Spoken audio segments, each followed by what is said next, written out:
Ay köşek. Vallahi ne? Aman adamı tavsın bul vakit geleydi etken. Hayatım edane else değilim. İyilin amanat maşini sürme tavsır değilim. Bas uzun da tüyler.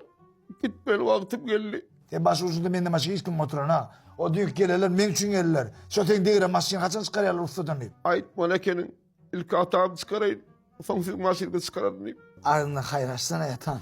Selamun aleyküm. Başlarınız geç yallah. Allah te ya. Niye mi oluyorsun?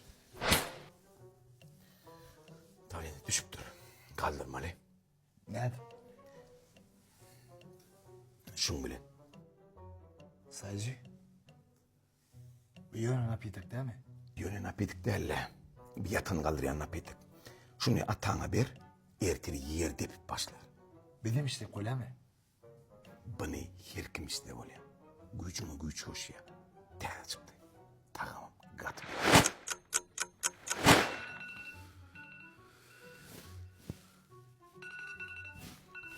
Ata!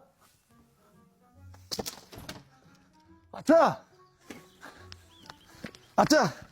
Sana ağırda dişlemek bana mı var? Kaçak. Var git de sen yatsana.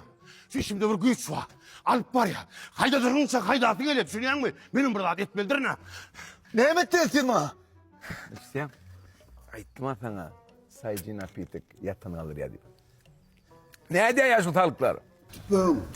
Siz atan buradasın seni iltirtine. Ay bilem oken inen ana hayretik kayıttı. Bakla birini.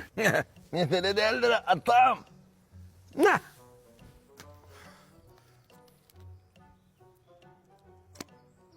Vah cana. Hayci. Çay içeni iltitirafçı adam. Sayji, gerkules'in ki alır gücü.